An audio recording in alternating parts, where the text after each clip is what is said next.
Imagine uma mente onde a empatia não floresce, onde o medo não impõe limites e onde o prazer se encontra no risco extremo.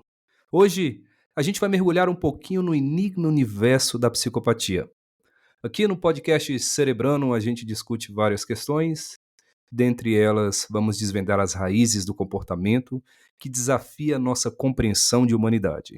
Sejam todos e todas bem-vindos e bem-vindas ao podcast Cerebrando. Cadê E você, Ivo? fala, tô aqui, cara, meu Tu microfone não saía perdeu, do mudo. tirou toda a Fala, magia, viu? A gente ti fica ti meia hora aqui tentando criar um raciocínio filosófico pro texto, não, você tira a magia. e hoje você mandou bem, hein, veio na lata essa, Na cara. lata, É. total. Fala, gente, e aí, bem-vindos à nossa temporada 3, episódio 5 do podcast Cerebrando. E como o Leandro já adiantou para vocês, falaremos hoje sobre os comportamentos antissociais, que talvez alguns de vocês se identifiquem, talvez não, até onde vocês devem se preocupar. Vamos falar também da falta de empatia, do remorso, das emoções superficiais, dos psicopatas, sociopatas, ou hoje em dia temos a mesma referência já para esses nomes. E é isso.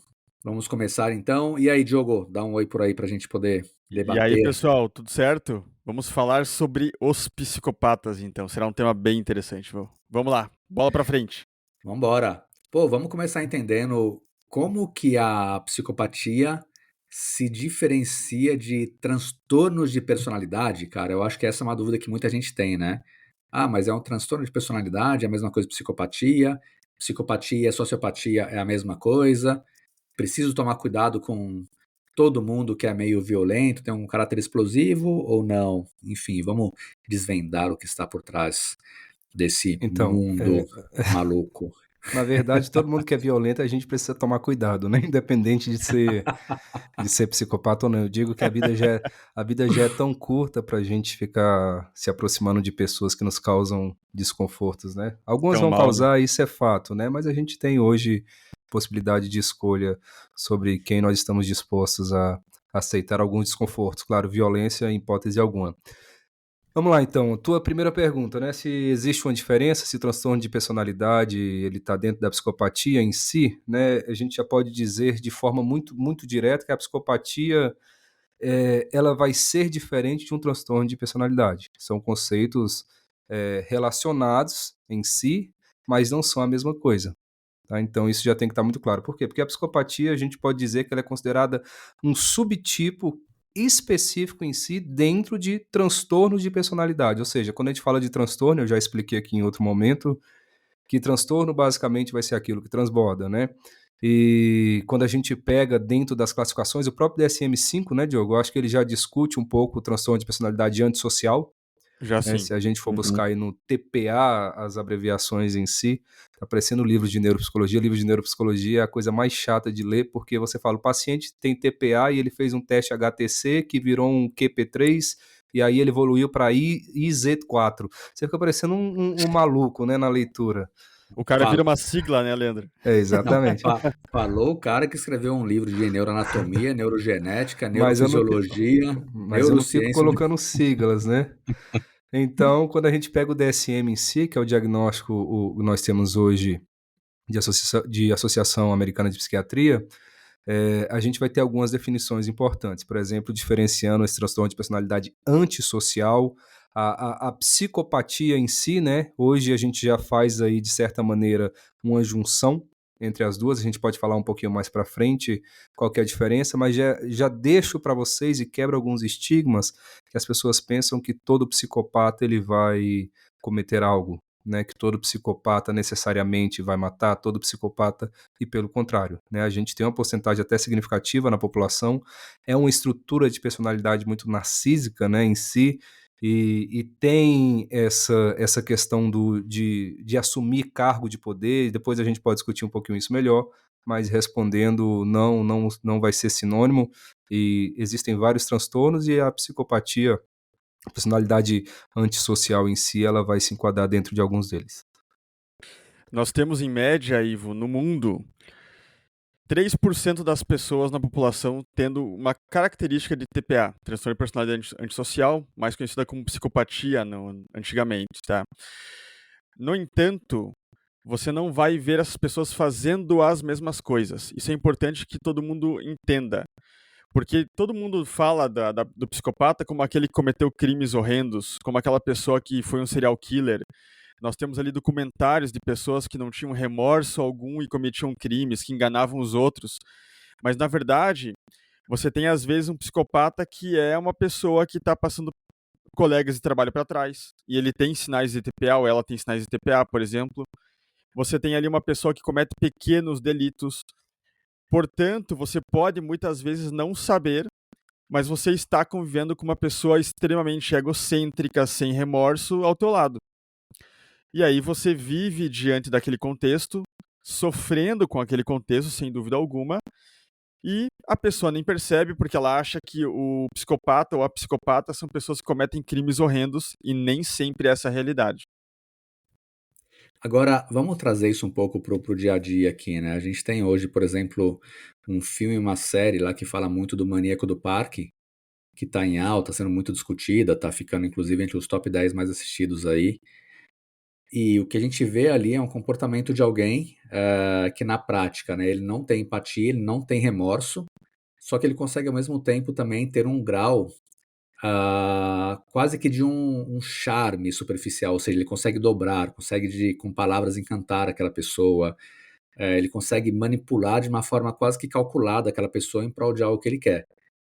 E como a pessoa, se a gente fala da psicopatia em si, pensando nesse nível de psicopata, né, desse cara mais violento, que chega a matar, etc., eu imagino que quando a gente pensa em regiões cerebrais, a gente deve estar falando ali de amígdala, que deve ter um tamanho bem diferente das pessoas normais.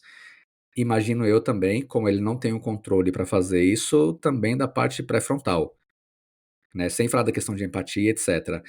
Mas como uma pessoa dessa, ela consegue, então, ser tão simpática, calculista, manipuladora, para encantar uma pessoa, só que ao mesmo tempo ela simplesmente não sentir nada disso, ela não consegue, de uma forma geral, no dia a dia normal dela, sentir essas coisas. Enfim, como funciona o cérebro dela, cara? Acho que essa é a questão, né? Como você consegue ser charmoso se você na prática não sente nada? É porque é O que que ela teatral, tá né? buscando? A emoção, ela tem ali o próprio sentimento em si, né? A gente consegue trazer a emoção, talvez um pouco mais, a depender do contexto. A gente consegue jogar dentro de um teatro. Ele tem referência do que é o charme, ele tem referência do que é a sedução. Uma das características da psicopatia é literalmente a sedução. A psicopatia, ela tá o tempo todo tentando trazer a pessoa para a cena que é dela, né? Então, assim, a história, o cenário, o enredo circunda em torno da história dela, propriamente dito. Você percebe muitas vezes, isso é curioso, tem uma entrevista, e vale a pena vocês assistirem, quem nos escuta aqui, inclusive para fins pedagógicos mesmo, entrevista da Suzanne van Rustoff, e ela foi realizada com o Gugu, né? O Gugu Liberato, apresentador que faleceu há pouco tempo.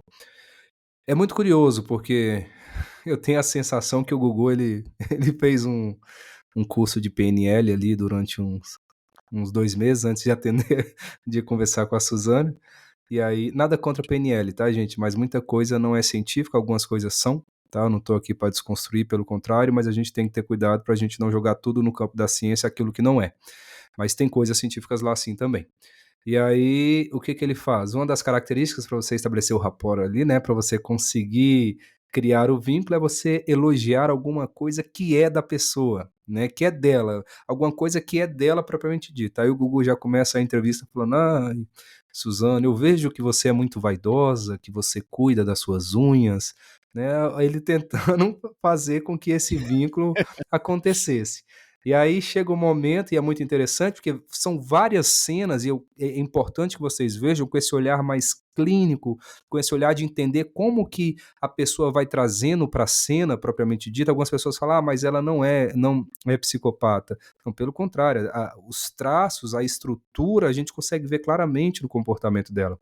E aí aí no meio disso tudo, o que acontece? Aí chega um momento que ele fala bem assim, ele pega algumas fotos, eu não sei se vocês já viram essa entrevista, você, o Diogo e o Ivo, essa Já sim. entrevista. Aí ele pega a foto da Suzane, você já viu, Ivo? Ou não? Eu não vi ainda, eu tô imaginando Tá, aqui mas agora se ele fez veja, algum curso de PNL ou tá preocupado com a vida dele, né? Do tipo, ambos, né? vai. Eu tenho que olhar, eu tenho que ter essa análise crítica. E aí o que ele faz? Ele pega uma foto, aí mostra uma foto da Suzane com os pais. Naquele momento ele queria provocar choro nela, né? Provocar uma tristeza. E já eu vou entrar no campo estrutural, ou deixar até pro Diogo, acho que o Diogo pode falar disso muito bem também. E aí ela olha a foto e fala o seguinte, começa a tocar aquela música de fundo, né? Ela fala assim, é um tempo que não volta mais. A fala dela é essa. Mas Fria e claro, seca. mas por quê? Porque ela tá falando dela, isso tem que estar muito claro, é ela Sim. falando sobre ela, é um tempo que não volta mais, aqui eu estava jovem, aqui eu estava num outro momento, aqui eu tinha uma outra vida, aqui eu tinha uma liberdade, aqui eu tinha... Então é sobre ela nesse momento. Então é muito curioso, a gente começa a perceber, porque a fala é sempre uma fala muito egocêntrica mesmo. E aí, ao final, já caminhando pro final da entrevista, ele vai falando bem assim, o Gugu. Aos poucos eu vou conseguindo a confiança de Suzana e ela vai me falando coisas que dó.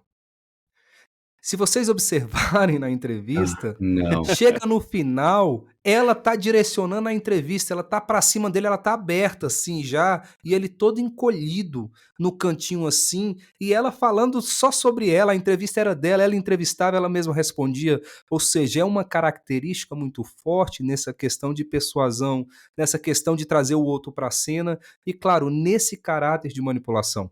Por isso que chega nesse aspecto que você comenta, Ivo, da sedução em si. Né? Então se seduz muito. Se vocês forem olhar, várias pessoas se envolveram com ela no decorrer do processo. Várias. Companheira de Eu li uma cela, isso que eu ia advogado, falar. não sei quem. Promotor, Promotor, vários, exato. sim. E é uma coisa impressionante, outro caso bem interessante, Leandro, você falou da Sona von Richthofen, mas o Cabrini, que é um repórter super experiente, ele mesmo admite que tomou um nó do Fernandinho Beiramar. Sim. Quando ele foi entrevistar o Fernandinho Beiramar estava dominando aquela entrevista. Então você nota como um repórter super experiente acaba sendo dominado por uma pessoa que tem traços da psicopatia. E aí você tem, Ivo, uma relação de córtex pré-frontal, como você bem falou mesmo, porque não basta as emoções, como nós já dissemos em outras oportunidades, elas são inerentes ao ser humano. Nós vamos ter um sistema que vai gerar emoções, mas a interpretação dessas emoções, aí é outra história. Como eu interpreto elas, é o meu sentimento. Então essas pessoas, não espere que elas tenham compaixão, que elas olhem uma foto do pai e da mãe e elas, meu Deus, o que eu fiz? Não, é tudo nelas. É um egocentrismo gigante. Elas têm uma noção de medo muito diferente da nossa, então elas têm diferença da amígdala cerebral, isso os estudos já mostram para nós de tamanho.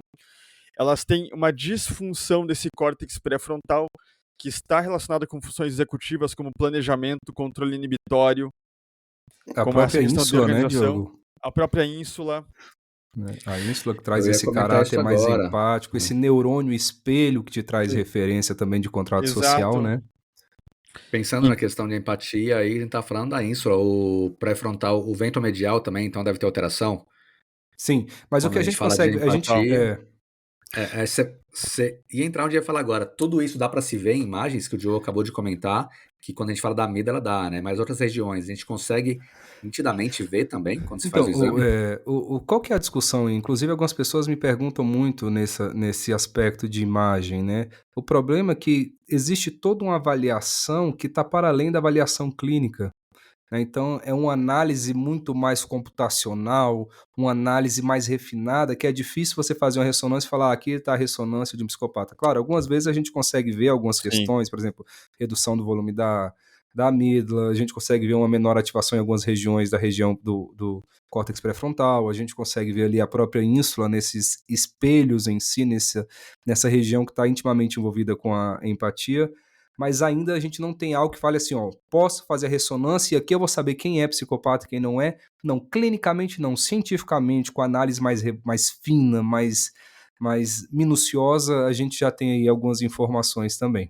E um problema, Ivo, nessa questão toda de imagem é que ainda não se tem certeza se o comportamento leva a mudança estrutural ou se a mudança estrutural levou a um comportamento. Se o contrário. Entendeu? Então é um questionamento que se faz. Será que é só isso mesmo? Ou será que, por exemplo, um comportamento de alguém que tem TPA, psicopatia, está levando a mudanças estruturais que não eram originais dessa pessoa? Isso é muito difícil da gente trazer à tona e falar, não, esse é o padrão de uma pessoa que tem ou espectro autista, ou transtorno de personalidade social, ou TDAH, ou qualquer coisa. A gente não consegue trazer isso de uma forma categórica ainda. Talvez no futuro. Sim, por isso que se discute. Pode falar, Ivo. Eu já pensando em um serviço com IA aqui, vai casar, quer mais segurança, passa por uma neuroimagem com a gente, já dá uma olhada e fala, olha só, essa amígdala tá aumentada, esse vento medial não tá legal aqui, essa ínsula tá alterada, dá um tempinho aí. A gente vê nas abordagens hoje, por isso que se fala um pouco, existe uma predisposição biológica? Sim, a gente sabe que a predisposição biológica é um fator contribuinte, embora, como a gente sempre diz, não é determinante. Mas tem abordagens hoje que discutem esses aspectos já. Por exemplo, quando a gente vai discutir pelo campo da própria psicanálise, né, e aí, mais uma vez, é só uma outra interpretação, não estou aqui para falar se é ciência ou não, estou falando que é uma outra leitura envolvida. Freud vai falar que dentro da teoria psicanalítica, que uma falha na imposição, uma falha na castração pode criar a personalidade antissocial. Né? Na verdade, não é nem antissocial, né? Porque você vai trabalhar com o neurótico, psicótico e o perverso na estrutura de personalidade psicanalítica. Então, você vai trabalhar com a perversão. Ou seja, o que é essa uma falha na castração? Imagina, por exemplo, uma mãe que é extremamente rígida. E aí ela não deixa que o filho faça nada. Ele nunca pode fazer nada, não pode. Aí a mãe vai lá, toma uma cerveja, aí o filho pode fazer tudo. Ó, você não pode isso, isso e isso, toma outra cerveja. Você só pode comer salada e queijo, tofu e linhaça. Aí toma uma cerveja e compra hambúrguer pro menino e compra batata. Ou seja, essa falha na castração dentro dessa visão psicanalítica. Por que eu estou comentando sobre isso? Porque traz um pouco dessa questão que o Diogo ele menciona, né? Esse fator social envolvido em si. Então, eles acreditam que a estrutura a perversa em si seria por essa etiologia. Embora, claro, a gente vê também, e é difícil, porque hoje eu não sei se algumas pessoas devem ter acompanhado o caso daquela criança, né? Recentemente, num sítio, onde foi, eu ouvi por cima que parece que matou um monte de coelho em algum local, não teve isso? Não sei se vocês acompanharam esse caso. E o pior, ela premeditou isso. Ela foi com o pai e com a mãe em acho que era uma área de veterinária, uma mini chácara de veterinária, e no dia seguinte ela foi lá e matou 20 e poucos coelhos, uma coisa assim.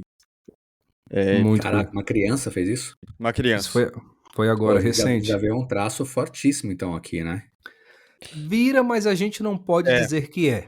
Né? Ainda então, não. assim, tem uma possibilidade? Talvez possa não ser. Por exemplo, criança, ela tem já uma estrutura meio perversa de nascença, né? A gente já nasce, eu digo que a gente nasce um bichinho, como qualquer outro. E aí, no decorrer do nosso crescimento, a gente vai tendo contato com outras pessoas, e a humanidade, a pergunta é uma pergunta que a gente precisa responder diariamente, se existe humanidade na gente mesmo com caráter biológico, ou se isso é uma construção social.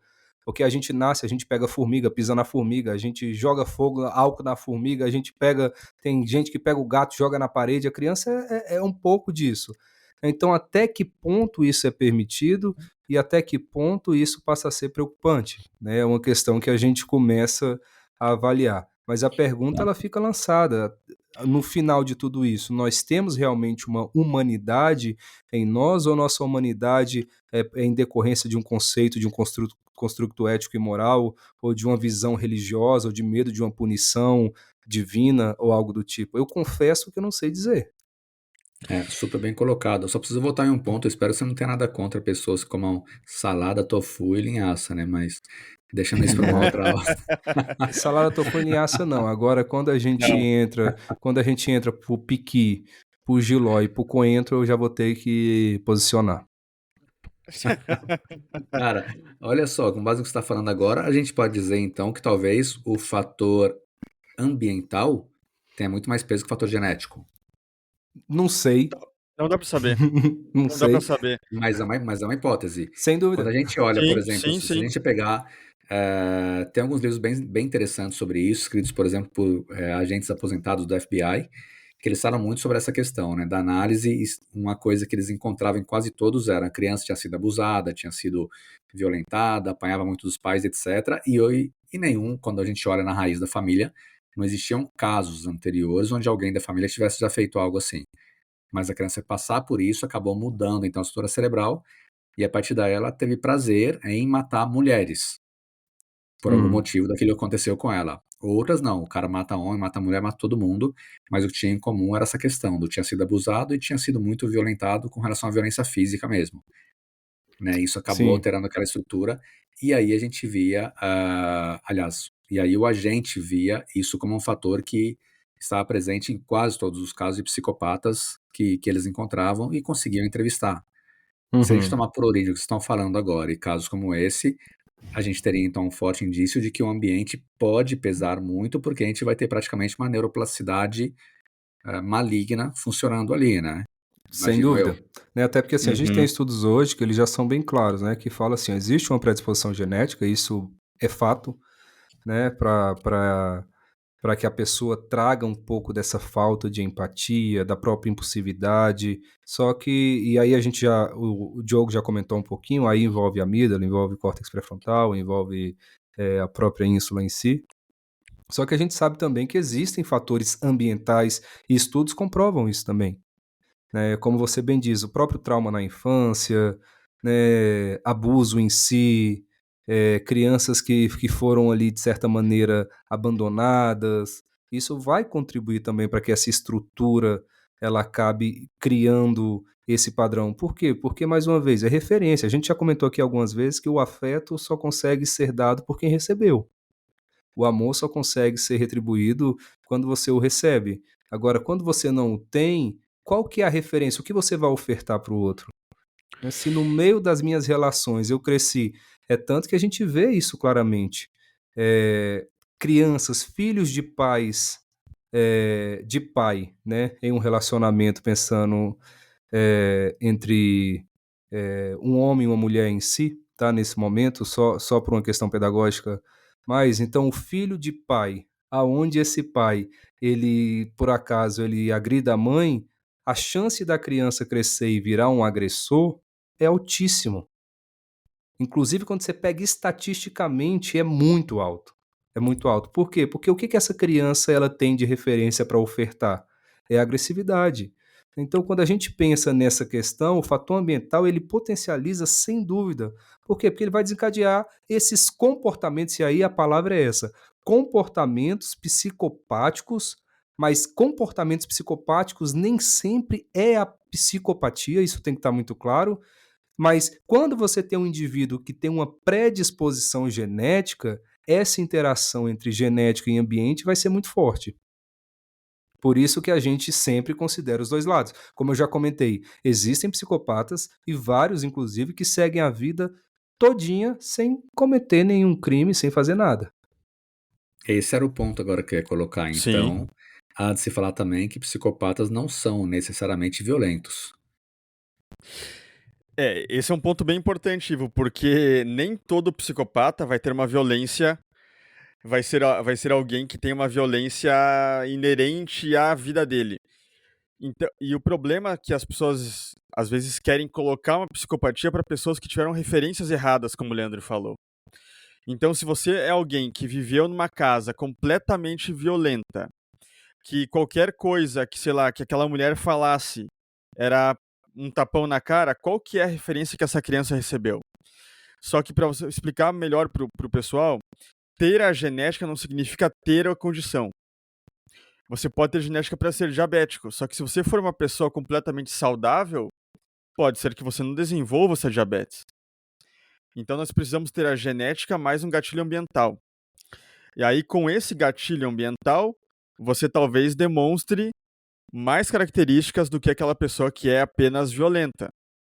A pessoa que é apenas violenta porque aprendeu a ser assim, ela talvez desenvolva com o passar do tempo um remorso do comportamento que teve. Ela começa a ter um insight e olhar para dentro dela e falar: meu Deus, o que eu estou fazendo na minha vida? Ela vai presa, por exemplo, ela começa a olhar para aquilo como algo errado. Agora você pega uma pessoa que tem os traços claros da psicopatia, da personalidade antissocial, nunca haverá esse reconhecimento. Inevitavelmente você solta uma pessoa para a sociedade novamente que seja psicopata, ela vai cometer crimes de volta. Não tem como você escapar disso. A doutora Ana Beatriz, psiquiatra excelente, fala uma coisa que eu acho bem interessante, que o psicopata é o predador da espécie humana. Ponto. Não tem cura, não tem reversão nesse sentido. Agora, se nós temos uma taxa quase igual no mundo inteiro de pessoas com transtorno de personalidade antissocial, por que nós temos crimes em níveis diferentes? Porque eles também não são burros. Eles sabem, eles não querem ser pegos pela lei, eles não querem ser punidos pela lei. Então, Isso é importante, né, Diogo, comentar, porque as pessoas acham que eles têm noção de certo e errado. Tá? sim, claro Existe que sim. noção. Até porque se ele for fazer alguma coisa, algum crime, ele vai fazer na frente de um policial. Não Não vai, não é claro que besta. não. Então, essa visão é importante você trazer exatamente porque é a consequência, a noção, a consequência do ato, ele não vai fazer. O que você não tem é remorso sobre aquilo. Né? E por isso que eles planejam muito, Leandro. Eles vão planejar muito para cometer o crime, para não serem pegos.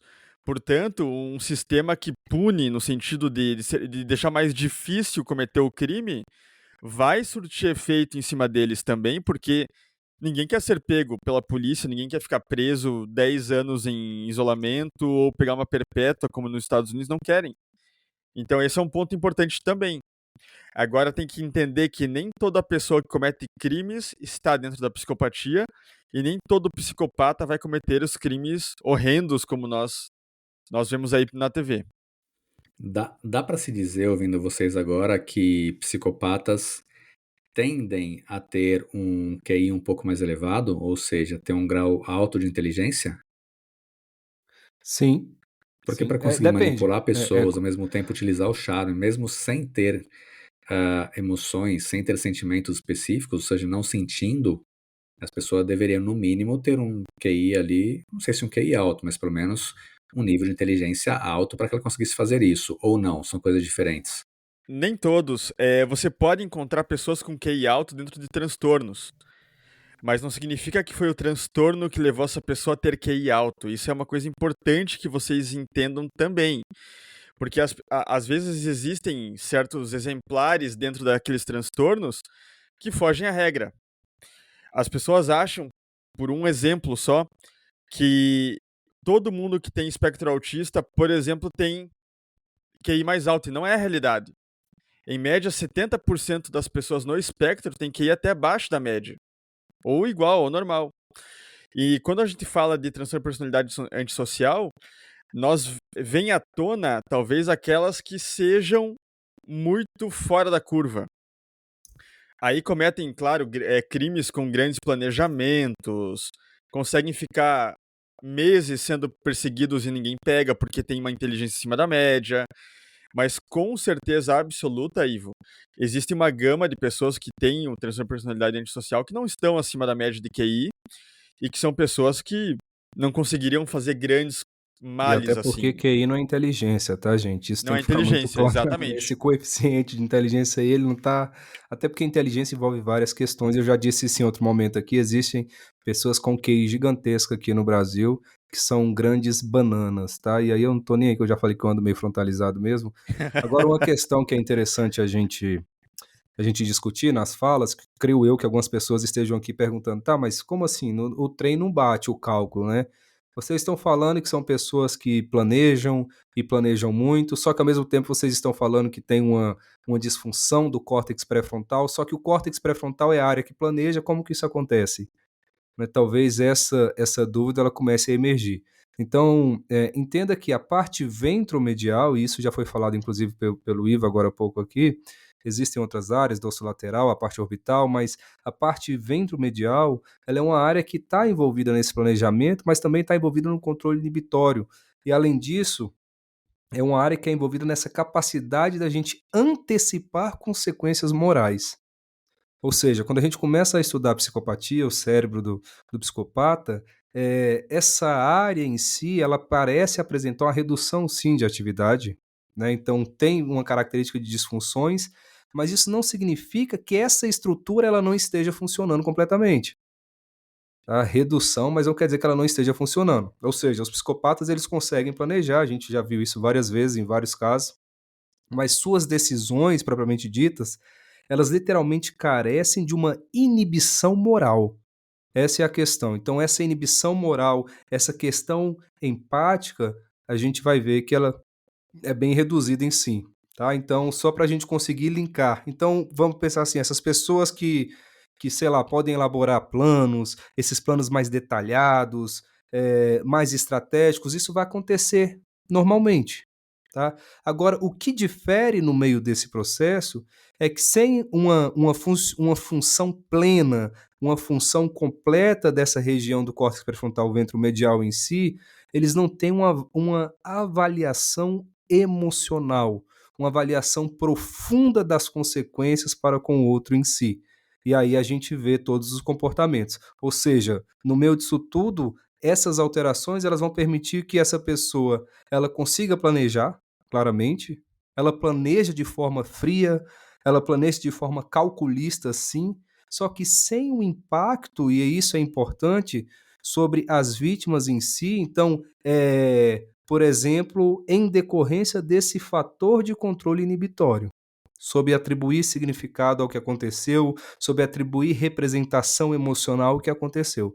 Ou seja, funciona, não funciona de maneira completa, mas aquilo que não funciona é o que te tira a avaliação emocional, é que te tira a inibição moral e a questão empática, inclusive. E como o Diogo falou há pouco, não tem tratamento, então. Se você é um Nada. psicopata, Não tem. lascou-se. Tá, só para fechar a parte de crianças que a gente comentou agora há pouco, então. Então, uma criança, ela pode, na prática, exibir traços de psicopatia que talvez não sejam levados para a vida adulta, assim como ela pode apresentar esses traços e levar. Então, não dá para se falar que uma criança que faz um ato como esse que a gente citou aqui vai se tornar um psicopata. Não dá, não dá. É muito cedo para falar alguma coisa sobre transtorno nessa idade. Tá. Agora, e com relação a relacionamento afetivo? Eu tava dando uma olhada num fórum aqui agora, no Reddit, que tem umas coisas bem legais, e eu vi alguns cases do pessoal discutindo, né? É psicopata ou não é? Então tem casos, por exemplo, aqui de pessoas que trabalham em empresas que cativam todo mundo lá, cometem fraudes financeiras super altas e todo mundo jurava que o cara era incrível, querido, não sei o quê. E quando olha a vida lá fora do cara, o cara é super apaixonado pela mulher dele. E aí vem a dúvida aqui, pô, como que um cara que é apaixonado faz tudo pela mulher consegue fazer uma fraude numa empresa lidando com as pessoas que trabalham com ele? Eu quero E saber. parece que não se conversa, né, Não aqui, se conversa porque porque ele Sim. não é apaixonado. Não Ele tem a não é. pessoa como objeto do seu desejo, é uma estrutura narcísica, ela é egocêntrica, né, então assim, não é assim: eu faço tudo", não essa visão ele pode fazer até por um construto social, mas não é "estou Social. fazendo porque como eu sou bom, como eu a amo, nossa", porque essa referência dane-se, entendeu? Ele está pouco Uhum. se importando, né? Por isso que a gente vê que existe algumas características dessas pessoas. É um charme, né? Então existe esse charme que é superficial de certa forma, né? Como a gente já comentou, a própria manipulação, o controle, eu tenho que ter o controle da situação a todo momento. Então são algumas questões que a gente precisa prestar atenção, né? As mentiras em si também são pessoas que têm uma mentira muito patológica, né? Não é aquela mentirinha, uma mentirinha que já envolve aí esse caráter já mais preocupante em si. Mas, em um resumo, Ivo, não tem essa paixão aí. É o outro que tá legitimando essa paixão toda pela Pô, mulher. dá Tá? É, vontade de começar a responder os usuários do Reddit aqui agora, falar: "Ô fulano, olha só". cuidado. É que enquanto essa mulher for útil para sustentar o que ele precisa ser sustentado, para ele vai ser ok. Eu vou ter essa mulher como um objeto mesmo, não é nem como uma pessoa. Eu vou utilizar essa mulher para quê? Para que as pessoas me vejam como algo, um cara bom de família, que cuida muito Uhum. bem da esposa. Isso gera o quê? Confiança nos colegas. Gerando confiança nos colegas, pronto, meu caminho para roubar, para fazer o que eu preciso fazer, tá aberto. E aí, beleza, né? Mas amor não, né? Tá, agora, ó, um outro tópico que eu tô dando uma olhada também aqui, cara. E a gente já havia até discutido sobre isso aí rápido quando começou o podcast hoje. E aqueles caras que se utilizam de vai uma balada, por exemplo, aí tem lá um Boa Noite Cinderela, que sei lá se é comprimido, se é POC, que é aquele trem lá, e aí o cara coloca na bebida da pessoa que tá com ele, para que ele consiga depois praticar atos como estupro e coisas assim.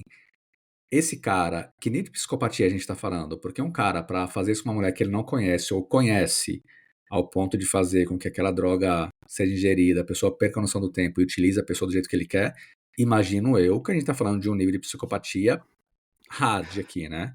Então, Ivo, Ou ou não, né? não. Ou então a gente está falando de uma coisa tão ruim ou pior do que a psicopatia, que é o machismo, né? Porque isso é tão curioso, cara, que existe uma pedagogia do estupro, né? E a gente vê isso no Brasil de maneira muito forte também.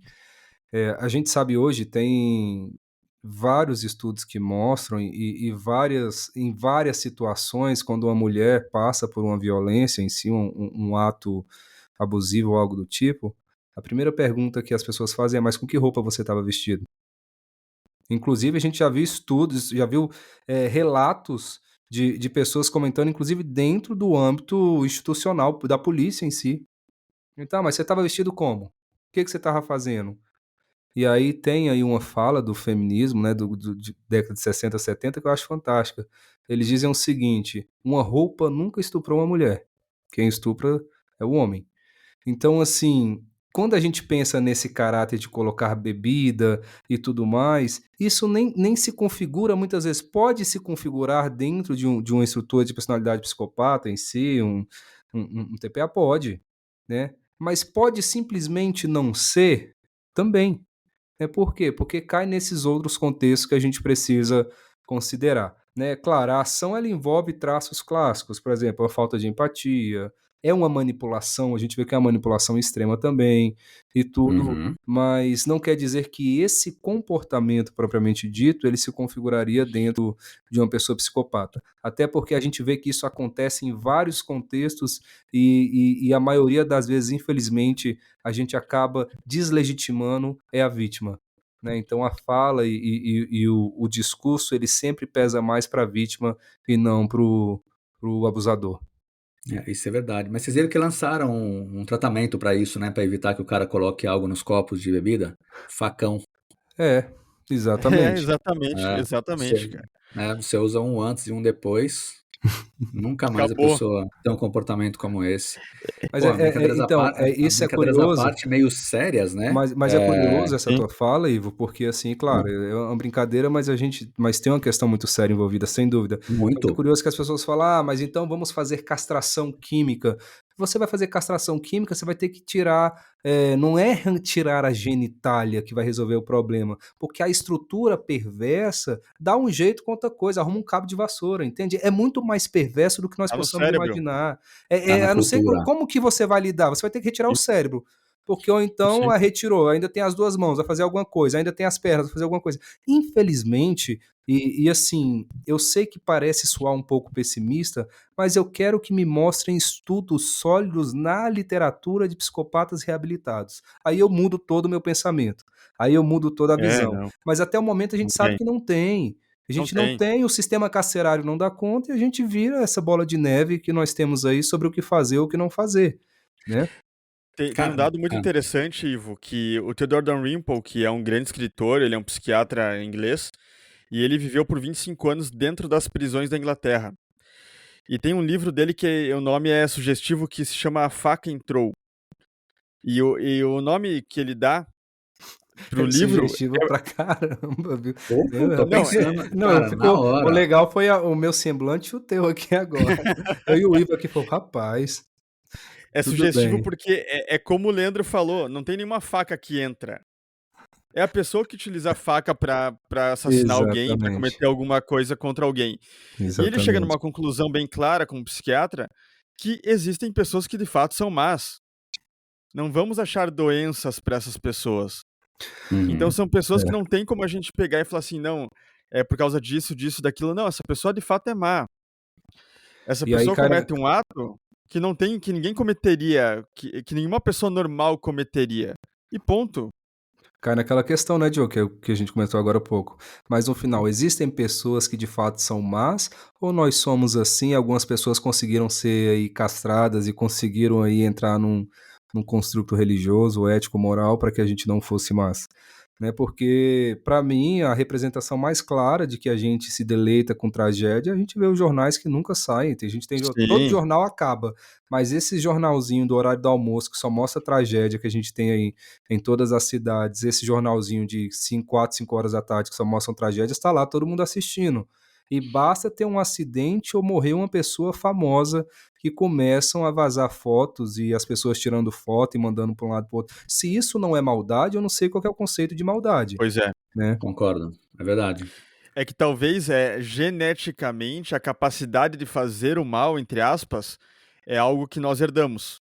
Porque o ser humano participava de brigas com animais, participava de vários contextos que ser violento virava uma necessidade naquele contexto. Agora, com a nossa estrutura cerebral, nós temos que burlar, acabar com esse ímpeto da violência. Se você pegar o que passa na cabeça da maioria das pessoas normais, é claro que você já teve vontade de bater no teu colega, você já teve vontade de cometer alguns atos que não seriam tão legais. Sim, Agora, uma pessoa aquele que é normal, professor ou professora há mais de 2 horas, né, que nunca teve é, vontade de pegar um exatamente. aluno e estrangular, essa pessoa desconfie dela, ela que está sendo psicopata. Só que a gente consegue inibir, né? É, A gente tem um agora retro. você inibe. É, entendeu? Então é isso que. Ninguém é paz e amor aqui, né, Leandro? Ninguém é uma pessoa 100% boa, tranquila. Não, não é isso. Agora você inibe. Inclusive a violência psicológica, não só a violência física em si. Agora você tem capacidade de inibir. Agora uma pessoa fora do ar, aí não, né? Exatamente. Não, e isso é algo que é discutido em várias áreas, né? O Kant, ele também discute isso muito bem, né? Ele fala sobre o mal radical, propriamente dito, e ele vai discutir nos seus textos que existe uma tendência humana inata para a gente agir contra esse dever moral propriamente dito, né? E aí, então, existem vários autores que vão discutir. Por isso que tem alguns autores que eu gosto bastante, tá, gente? E aí eu indico para vocês aí, quem está nos escutando, dentro dessa visão, eu diria um pouco mais pessimista, mais necessária, que é pegar um Schopenhauer e vai falar um pouco disso. Nietzsche, né? Nietzsche, eu sempre Muito falo, bom. aprecie com moderação, mas por quê? Porque eles vão discutir esse outro lado que nós precisamos pensar também, né?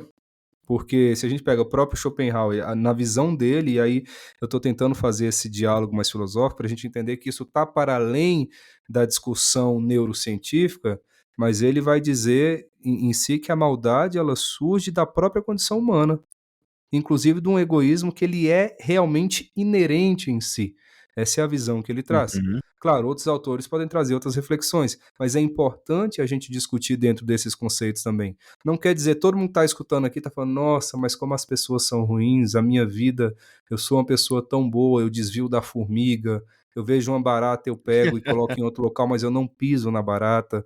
Então, assim, a gente tem também algumas coisas, e aí, como a gente estava comentando, existe o transtorno, e a gente está falando de transtorno, o transtorno é o que transborda, só que sendo o transtorno, nós também temos, mas não transbordamos. De vez em quando a gente tem uns pensamentos mais curiosos contra aqueles que vão em outra direção a nossa opinião política, o nosso gosto musical, a nossa visão religiosa e tudo mais. Só que, para além disso, a gente tem as nossas estruturas que possibilita pensar, refletir, ressignificar e, claro, não acometer contra a vida do coleguinha porque ele vai contra a minha opinião, né? Agora mexe com o filho dessa pessoa, Leandro, pra ver se não reage de forma diferente. Aí que tá a questão. Aí a Exato. cobra fuma, cara. Entendeu?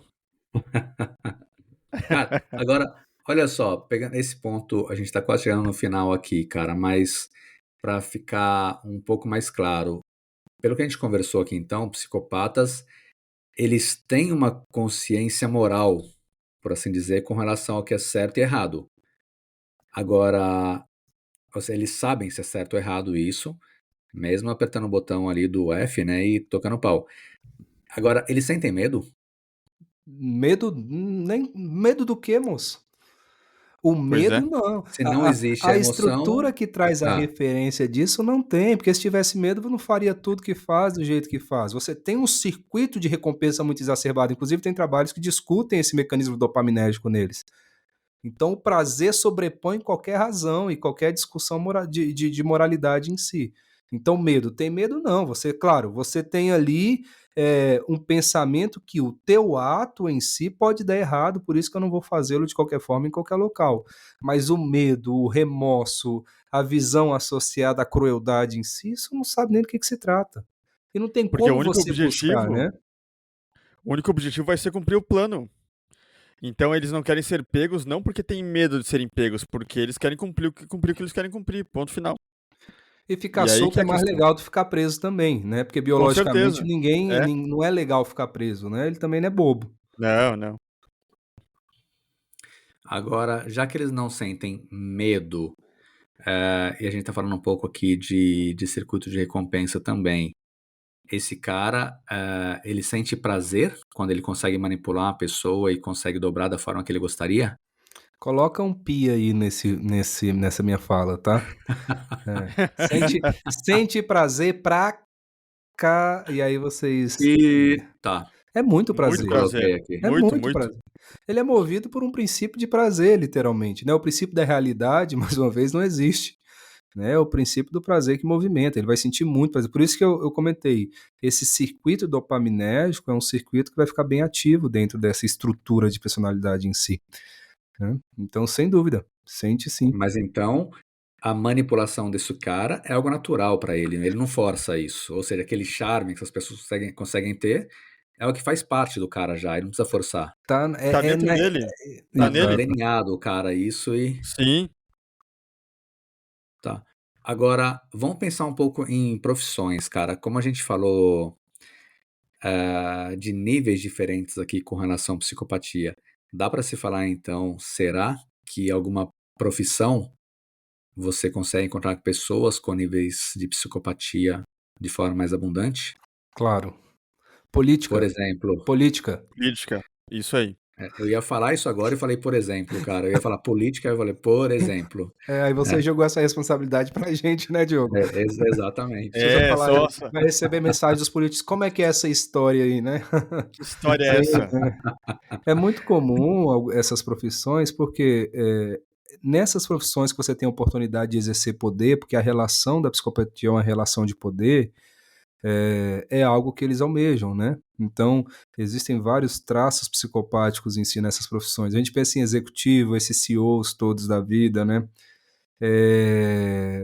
Na própria política em si.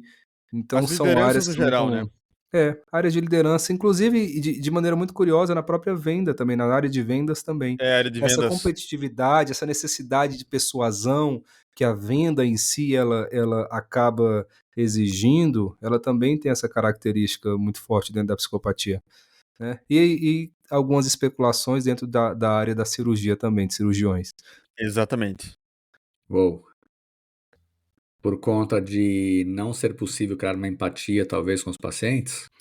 Não, porque assim, a cirurgia ela exige decisões rápidas, né? Uma área que exige decisão rápida, que tem que ter um controle emocional, né? Em alguns casos, claro. Então, tem uma distância emocional das consequências das próprias ações em si, e isso pode ser aí atraente para indivíduos que têm um traço, né, da própria psicopatia. E dá para se falar, agora vem a curiosidade aqui, cara, você falou dessa área, né? Dá para se falar hoje em dia que a gente tem mais perfis de psicopatias, para não falar psicopatas, homens ou mulheres? Existe alguma correlação com relação a isso, será? Porque é muito comum, sempre que a gente vê algo está relacionado a homens, né? Isso daí, assassinatos, os crimes, etc. Eu, particularmente, não li algo ainda com relação à mulher que era uma psicopata. Não, mas tem, Então, tem. Falando da Suzane agora há pouco. tá. Foi um Sim. exemplo. Mas, no geral, quando a gente dá uma olhada, é muito mais comum encontrar perfil de homens que são psicopatas, Sim, ou que apresentam esse nível. então, existem especulações, tá, Iva? E eu vou falar de especulação porque cientificamente os dados eles não são tão claros. Tá? Existem especulações que falam que o homem tende a ter menor ativação de região, isso por diferenças neurobiológicas, hormonais. né, em regiões do cérebro associadas à empatia, ao controle inibitório, por exemplo, a amígdala, a região pré-frontal, e isso poderia aumentar um pouco essa prevalência dos traços psicopáticos em si. Claro, isso é especulação, tá bom? E isso está Uhum. associado muitas vezes aos altos níveis de testosterona. E a gente sabe que a Sim. testosterona ela está sim associada à impulsividade, à agressividade. Isso também está linkado a esses comportamentos. Mas eu estou falando que isso é só especulação, gente. Ah, mas a ciência está sólida? Não, tá nada. A ciência está mais perdida do Não. que eu. Tá? Então, assim, é especulação. Então, a resposta ela é muito difícil a gente dizer, porque tem uma influência cultural e uma influência social também. A gente E sabe aí, é tão curioso isso que a gente hoje, dentro dos contextos e dos modelos, nas mulheres, muitas vezes que cometem algum tipo de assassinato, de comportamento como esse antissocial, elas são muitas vezes, quando elas entram num sistema carcerário, são tratadas com medicamentos, por exemplo, com medicações antipsicóticas. Vão entrando com várias medicações e com os homens não fazem. Perceba que dentro do nosso construto social, parece que você até libera, parece que para o homem é permitido esse comportamento, para a mulher é algo patológico, para a mulher é algo. Então, para mim, existe muito mais uma influência que ela é cultural e social do que propriamente um outro fator envolvido. Mas nessas especulações, como eu falei, esse caráter neurobiológico, hormonal, é algo que se discute também. e o que se pensa, Ivo, é que os tipos de psicopatia diferem entre os sexos. Então, o homem, por ter testosterona, ele tem um perfil que chama mais atenção mediaticamente falando até. No sentido, como o Leandro falou, de agressividade, cometer crimes horrendos. Enquanto a psicopata mulher, existe uma tendência a ela ser mais a cometer mais crimes como estelionato, vamos supor. Enganar pessoas, cometer pequenos delitos que não chamam tanta atenção, mas que, claro que causam prejuízo. Mas o homem tem uma tendência a virar aquela pessoa que matou 10 a sangue frio e coisas assim. Mas como o Leandro falou, existem aspectos culturais bem claros, também evidentes aí, com certeza, e que não sabemos. Na verdade, a gente Mas, não sabe o número exato. Mas acontece, a Tá. gente vê em mulheres também, a gente falou da própria Suzana von Richthofen, teve Sim, sim. aquela outra que A Elise esquartejou, Matsunaga. foi a Matsunaga, exatamente, né, a gente tem alguns aí.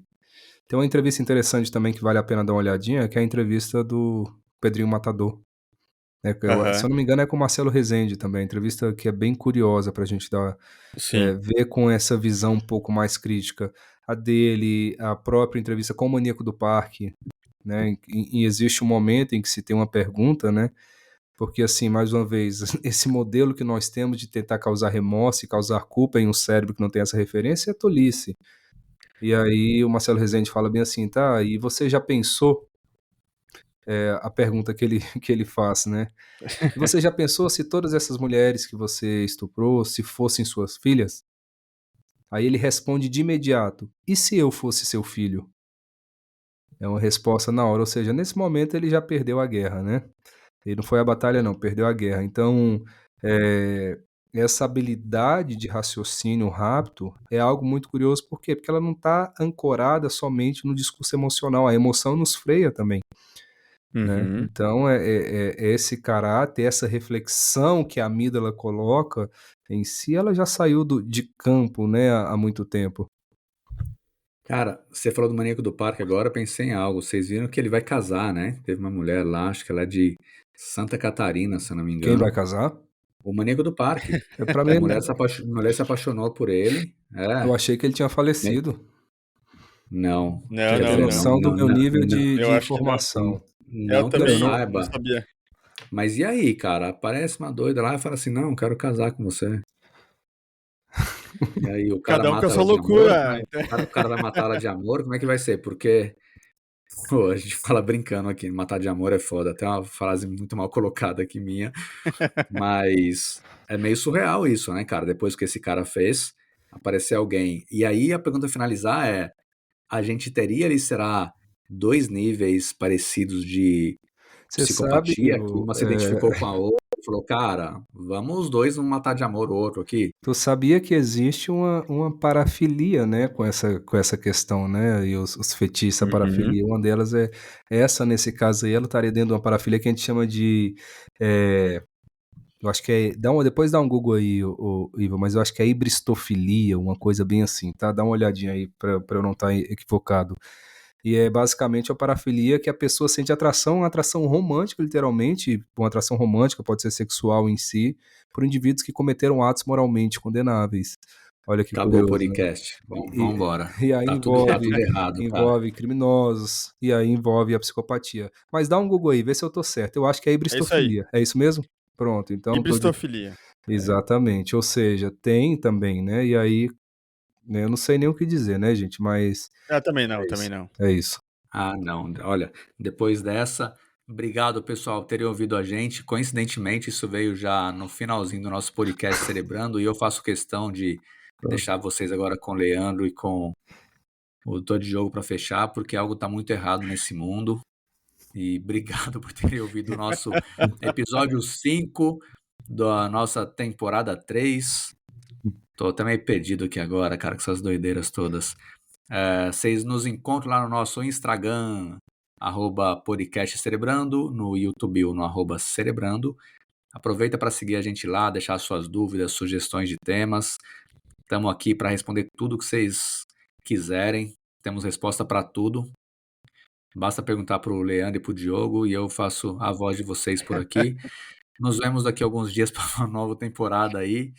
E valeu, pessoal. Fui! Também não tenho muito o que dizer não, tá, gente? Enfim, creio eu que quando a gente discute esse aspecto e, sem dúvida, pode causar um certo desconforto, e a questão que fica talvez é entender a mente de um psicopata, sem dúvida, vai ser explorar os limites da humanidade, né? E por que não da moralidade também. Obrigado a todos e todas, agradeço e eu fiquei com essa hibristofilia na cabeça. Obrigado. Pessoal, muito obrigado mais uma vez por ouvirem. Quase uma hora de podcast, acho que é um tema que vocês se interessam bastante. E o Ivo tá fazendo um coraçãozinho aqui, mas ele tá mandando um coração para todo mundo já, tá? Mas mais uma vez, muito obrigado. E espero que tenha sido útil. A gente brinca para deixar o tema mais leve, porque a gente sabe que causa desconforto. As pessoas têm medo de psicopatas e desse tema geral, mas é para que nós tenhamos informações precisas e que vocês também se protejam cada vez mais. Mas façam sempre essa análise e estamos juntos com o podcast Cerebrando. E é isso aí. Valeu, pessoal. Até mais.